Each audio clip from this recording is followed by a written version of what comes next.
একটা গোটা রাজ্যকে যারা বানিয়েছিল অনুপ্রবেশকারীদের স্বর্গরাজ্য, ভোট ব্যাংক আর তোষণের লোভে সস্তা রাজনীতির খেলায় বিক্রি হয়েছিল দেশের নিরাপত্তা।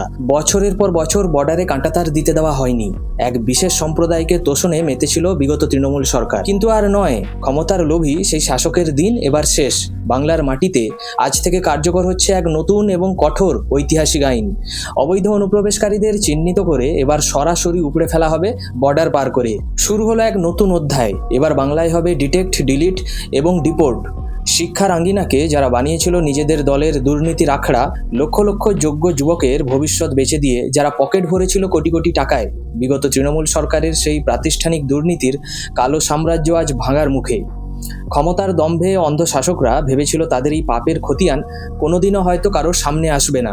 প্রাক্তন বিচারপতিদের নিয়ে গঠিত বিশেষ কমিটি এবার টেনে বের করবে পর্দার পেছনে রাঘব বোয়ালদের।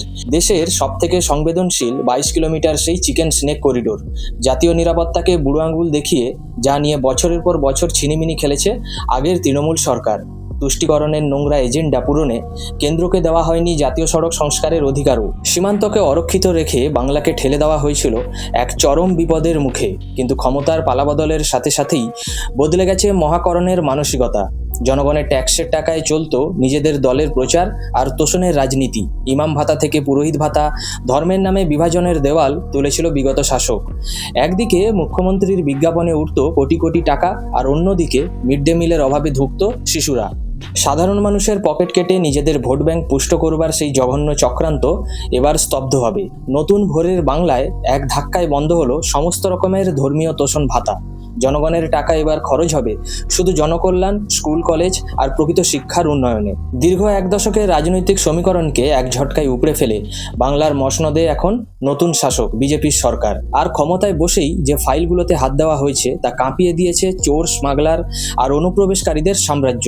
হ্যাঁ, চৌঠা মে বাংলায় ক্ষমতা বদলের পর 11ই মে প্রথম মন্ত্রিসভার বৈঠকেই ঘটে গেল এক নজিরবিহীন ঘটনা। যে সীমান্ত সুরক্ষাকে এতদিন ভোটের রাজনীতি দোহাই দিয়ে বা অবহেলা করা হয়েছিল, মুখ্যমন্ত্রী শুভেন্দু অধিকারীর এক ঘোষণায় তা যেন এক যুদ্ধক্ষেত্রে পরিণত হলো। মাত্র 45 দিনের ডেডলাইন, বিএসএফের হাতে তুলে দেওয়া হচ্ছে সীমান্তের জমি। কিন্তু প্রশ্ন হলো, যা গত 10 বছরে সম্ভব হয়নি তা হঠাৎ কয়েকদিনের মধ্যে কিভাবে সম্ভব হচ্ছে? এতদিন কেন আটকে ছিল দেশের সুরক্ষার চাবিকাঠি? আজ আমরা মুখোশ খুলে দেব সেই তোষণের রাজনীতির, যা বছরের পর বছর ধরে বাংলাকে এক বারুদের স্তূপের ওপর দাঁড় করিয়ে রেখেছিল। প্রথমে একটা সহজ কিন্তু অত্যন্ত ভয়ঙ্কর অঙ্ক বোঝা যাক। যে কোনো স্বাধীন সার্বভৌম দেশের প্রথম এবং প্রধান শর্ত কি বলুন তো? তার ভৌগোলিক সীমানা সুরক্ষিত রাখা। দেশের সীমান্ত যদি দুর্ভেদ্য না হয়, তবে ভেতরের নাগরিক কোনোদিনই নিরাপদ হতে পারে না। কিন্তু আমাদের পশ্চিমবঙ্গের বছরের পর বছর ধরে কি খেলা চলছিল? সুরক্ষার নামে কিভাবে দেশের সার্বভৌমত্বকে বন্ধক দেওয়া হয়েছিল, এবার তার আসল প্রমাণ দেখুন। অফিসিয়াল তথ্য আর সীমান্তের রিপোর্ট খতিয়ে দেখলে আপনার গায়ে কাঁটা দেবে। উত্তর ও দক্ষিণবঙ্গ মিলিয়ে শত শত কিলোমিটার সীমান্ত এলাকা দশকের পর দশক ধরে সম্পূর্ণ অরক্ষিত ফেলে রাখা হয়েছিল। হ্যাঁ, যেখানে কোনো কাঁটা তার ছিল না। আসুন জেলাভিত্তিক হিসাবটা একটু দেখে নিন। কোচবিহার জেলা প্রায় 100 কিলোমিটার সীমান্ত এলাকা সম্পূর্ণ খোলা, কোনো কাঁটাতারের নাম নিশানাই নেই। উত্তর দিনাজপুর 220 কিলোমিটার দীর্ঘ সীমান্তের এক বিশাল এবং স্ট্র্যাটেজিক অংশ সম্পূর্ণ অরক্ষিত। দক্ষিণ দিনাজপুরের 20 থেকে 22 কিলোমিটারের মতো গুরুত্বপূর্ণ পকেটে কোনো ফেন্সিং তার ছিল না। মালদহ জেলা প্রায় 27 কিলোমিটার সীমান্ত এলাকা নদী এবং সমতলের ওপর দিয়ে সম্পূর্ণ উন্মুক্ত অবস্থায় পড়েছিল এতদিন। ভাবুন একবার, একটা স্বাধীন দেশের আন্তর্জাতিক সীমান্ত, যার ওপারে অন্য একটি রাষ্ট্র, তা কিলোমিটারের পর কিলোমিটার এইভাবে অরক্ষিত থাকে কিভাবে? এটা কি শুধু প্রশাসনিক গাফিলাতি, নাকি এর পেছনে ছিল গভীর কোনো নকশা?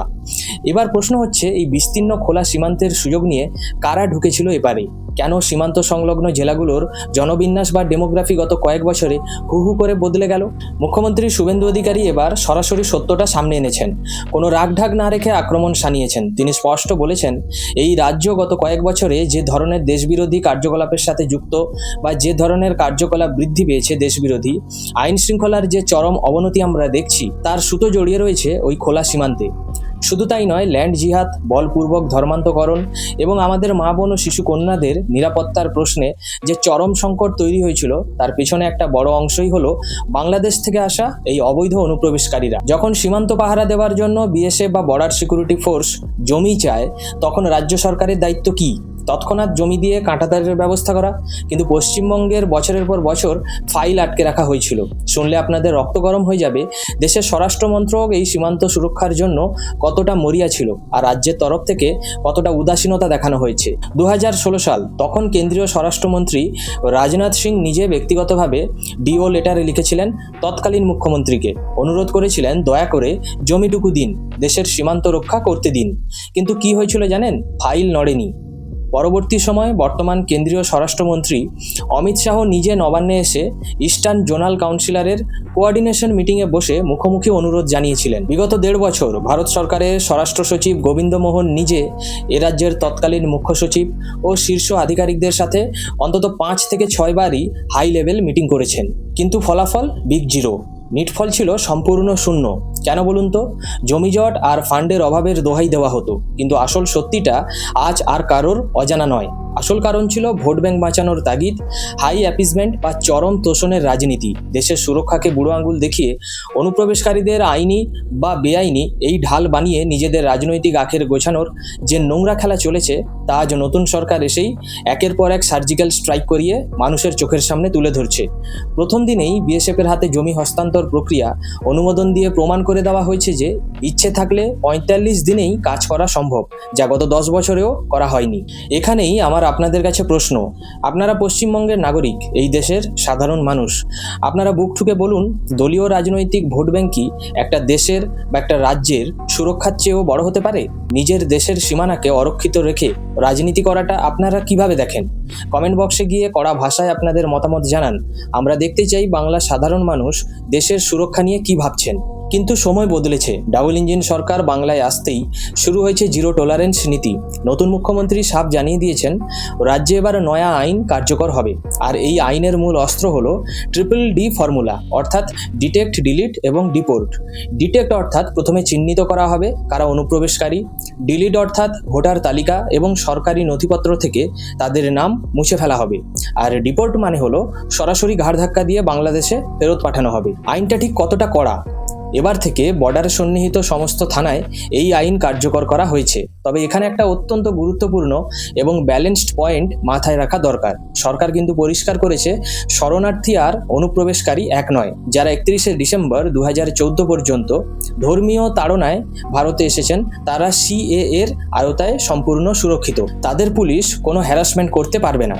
অলরেডি বহু মতুয়া ভাই বোন এই CAA এর মাধ্যমে নাগরিকত্ব পেয়েছেন। কিন্তু যারা এর বাইরে অর্থাৎ কমপ্লিটলি অবৈধ ইনফিল্ট্রেটর বা অনুপ্রবেশকারী, রাজ্য পুলিশ তাদের গ্রেপ্তার করবে এবং বিএসএফের হাতে তুলে দেবে। আর বিএসএফ BDR এর সাথে কথা বলে তাদের সরাসরি ডিপোর্ট করবে। খেলা শুধু সীমান্তে কাঁটাতার দেওয়া বা অনুপ্রবেশকারীদের তাড়ানোতেই শেষ নয়। এবার যে ফাইলে হাত দেওয়া হয়েছে তা সরাসরি ভারতের জাতীয় নিরাপত্তা এবং আন্তর্জাতিক ভূ রাজনীতির সবথেকে বড় লাইফলাইনের সাথে যুক্ত। আপনারা কি জানেন ভারতের মানচিত্রে সবথেকে সংবেদনশীল এবং সামরিক দিক থেকে সবথেকে ঝুঁকিপূর্ণ অংশ কোনটা? সেটা হলো উত্তরবঙ্গের শিলিগুড়ি করিডোর, যাকে গোটা বিশ্ব চেনে চিকেন স্নেক নামে। মাত্র 22 কিলোমিটার দীর্ঘ আর কোথাও কোথাও মাত্র 17 কিলোমিটার চওড়া এই যে সংকীর্ণ স্থলপথ, এই ছোট্ট এক ফালি রাস্তা দিয়ে যদি কোনোদিন আমাদের শত্রুপক্ষ কেটে দিতে পারে, তবে ভারতের মূল ভূখণ্ড থেকে উত্তর পূর্ব ভারতের 7টি রাজ্য আসাম, মেঘালয়, ত্রিপুরা, মণিপুর, মিজোরাম, নাগাল্যান্ড আর অরুণাচল প্রদেশ মুহূর্তের মধ্যে সম্পূর্ণ বিচ্ছিন্ন হয়ে যাবে। জিওগ্রাফিক্যাল পজিশনটা একবার ঠান্ডা মাথায় চিন্তা করুন। এই চিকেন স্নেকের মাত্র 100 কিলোমিটার ব্যাসার্ধের মধ্যে 4টি দেশের সীমানা রয়েছে। একদিকে চীন, অন্যদিকে নেপাল, ভুটান এবং বাংলাদেশ। 2017 সালে যখন ডোকালামে টানা 3 মাস ধরে ভারত ও চীনের সেনারা মুখোমুখি দাঁড়িয়েছিল, তখন যুদ্ধের মেঘ ঘনিয়ে এসেছিল এই চিকেন স্নেকের ঠিক মাথার ওপরে। ডোকালাম থেকে এই করিডোরের দূরত্ব মাত্র 82 কিলোমিটার। চীনের লাল ফৌজের নজর সবসময় আটকে থাকে ভারতের এই দুর্বলতম লিঙ্কের ওপর। আর এই স্ট্র্যাটেজিক পয়েন্টে গত 1 দশক ধরে কি চলছিল? পরিকাঠামো উন্নয়নের অভাব, জমিজট আর চূড়ান্ত প্রশাসনিক উদাসীনতা। 1 বছর আগেই কেন্দ্র সরকার এই করিডোরকে সুরক্ষিত করতে জাতীয় সড়কগুলোর দায়িত্ব চেয়েছিল, কিন্তু পূর্বতন সরকার তাতে সায় দেয়নি।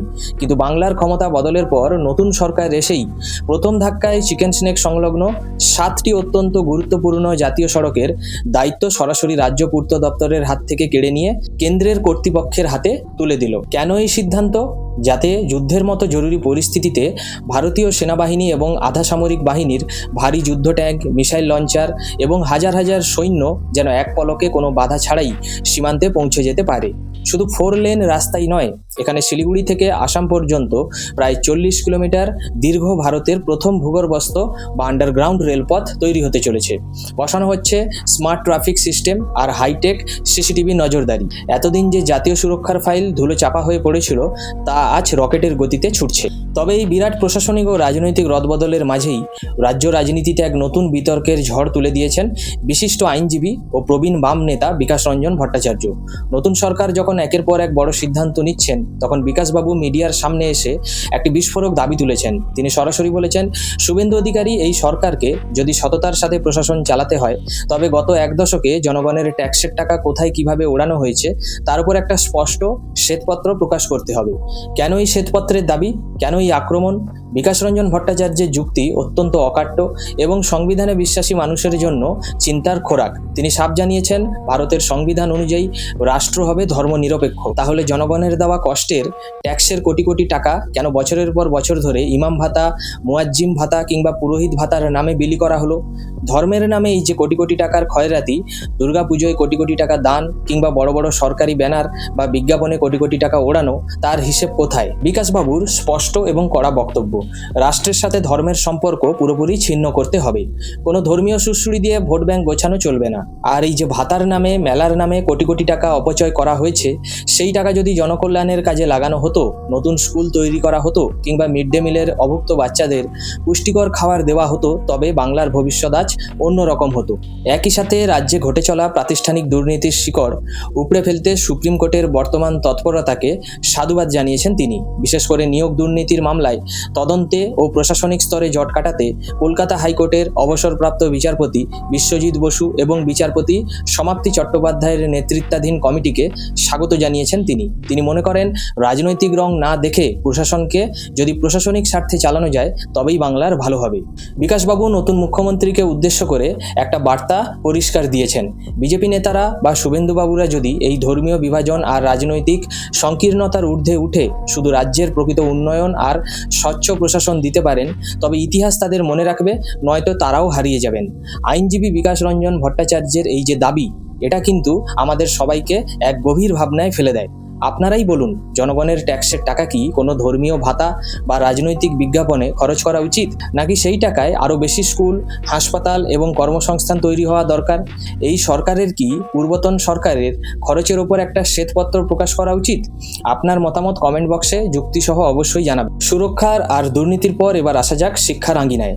যে বাংলা একসময় শিক্ষায় দেশকে পথ দেখাতো, তা আজ রাজনৈতিক কালিমায় লিপ্ত। এই অচলাবস্থা ভাঙতে মুখ্যমন্ত্রী নতুন রণকৌশল ঘোষণা করেছেন। প্রথমত, স্কুল, কলেজ ও বিশ্ববিদ্যালয়গুলোকে সম্পূর্ণ রাজনৈতিক প্রভাবমুক্ত করা হয়েছে। সমস্ত রাজনৈতিক মনোনয়ন বাতিল করে শিক্ষাঙ্গনকে অটোনমি দেওয়া হয়েছে। দ্বিতীয়ত, কেন্দ্রীয় শিক্ষানীতি এবং PM শ্রী প্রকল্পের মাধ্যমে ক্লাসরুমগুলোকে স্মার্ট ক্লাসরুম, আধুনিক ল্যাব ও ল্যাবরেটরিতে রূপান্তর করা হচ্ছে, যার জন্য কেন্দ্র থেকে বিপুল অর্থ মিলবে। মুখ্যমন্ত্রীর কথায়, বৃক্ষ তুমি কি, ফলে পরিচয়। তিনি কথা কম এবং কাজে বিশ্বাসী। স্বামী বিবেকানন্দের সেই ম্যান মেকিং বা চরিত্র গঠনের শিক্ষাকেই এবার পাথেয় করতে চলেছে এই নতুন সরকার, যেখানে কেবল পুঁথিগত বিদ্যা নয়, বরং বুদ্ধির বিকাশ ও স্বাবলম্বী হওয়াই হবে আসল লক্ষ্য। আর এই বিশেষ জোর দেওয়া হচ্ছে ঈশ্বরচন্দ্র বিদ্যাসাগরের আদর্শে নারী শিক্ষা প্রসারে। তাহলে সামগ্রিক চিত্রটা কি দাঁড়াচ্ছে?